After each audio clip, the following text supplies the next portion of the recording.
அன்பானவர்களே, நாம் அன்றாடம் சமையலில் மட்டும் அல்லாமல் பச்சையாகவும் சாப்பிடக்கூடிய காய்கனிகளில் ஒன்று தக்காளி பழம். தக்காளியில் vitamin A, vitamin C, vitamin K மற்றும் கால்சியம், பாஸ்பரஸ், இரும்பு சத்துக்கள் நிறைந்து உள்ளன. தக்காளி பழத்தின் அருமைகளை அறிந்து கொள்வது போல் தக்காளி பழத்தின் வரலாறையும் அறிந்து கொள்வது அனைவருக்கும் பயனுள்ளதாக இருக்கும். தக்காளியின் பூர்வீகம் என்பது தென் அமெரிக்க நாடு ஆகும்.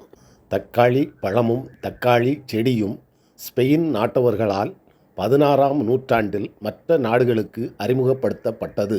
ஆரம்பத்தில் ஐரோப்பாவில் மக்கள் தக்காளி செடியையும் தக்காளி பழத்தையும் விஷமாக கருதினர்.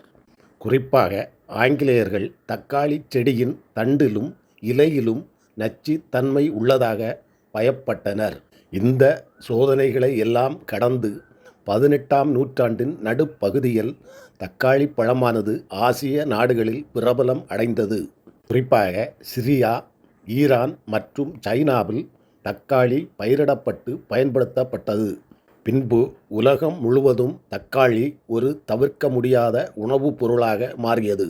தக்காளியை பச்சையாகவோ அல்லது சமைத்தோ சாப்பிடலாம். பச்சையாக சாப்பிடுவது மிகவும் நல்லது. மேலும் தக்காளி சூப், தக்காளி ஜூஸ், தக்காளி சலாட் போன்ற வடிவங்களிலும் சாப்பிடலாம். தக்காளி சூப் செய்து குடித்தால் சோர்வு நீங்கி புத்துணர்ச்சி கிடைக்கும். சிலருக்கு தொண்டையில் புண் ஏற்படலாம். தொண்டையில் ஏற்படும் புண்களை ஆற்றக்கூடிய வல்லமை தக்காளி சாறுக்கு உள்ளது. மிகுந்த பசியில் இருப்பவர்கள் ஒரு தக்காளி பழத்தை சாப்பிட்டால் அது உடலுக்கு மிகுந்த ஆறுதலை தரும். தினமும் ஒரு தக்காளியை பச்சையாக சாப்பிட்டு வந்தால் உடல் சுறுசுறுப்பாக இருக்கும்.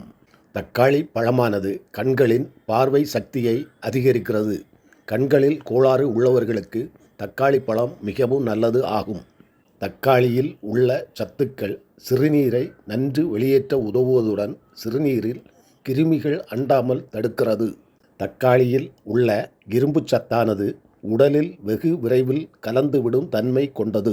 தக்காளியில் மாவுச்சத்து குறைவாக உள்ளதால் சர்க்கரை நோயாளிகளும் தக்காளியை தாராளமாக சாப்பிடலாம். அது மட்டும் அல்லாமல் தக்காளி சாப்பிடுவதனால் உடல் வறட்சி அடையாமல் பார்த்து கொள்ளும். தக்காளி பழத்தில் விட்டமின் சி சத்து அதிகமாக உள்ளது. விட்டமின் சி சத்தானது சருமத்தை பளபளப்பாக பாதுகாக்கிறது. இப்படியாக தக்காளி பழத்தின் மருத்துவ குணங்கள் நீண்டு கொண்டே போகிறது. அன்பானவர்களே, அனைவரும் தக்காளி பழம் சாப்பிட்டு உடல் நலத்தை பேணுங்கள். தக்காளி பழம் பற்றிய இந்த பதிவு பயனுள்ளதாக இருக்கும் என்று நம்புகிறோம். லைக், சப்ஸ்கிரைப் அண்ட் ஷேர் செய்து உதவுமாறு அன்புடன் வேண்டுகிறோம். நன்றி.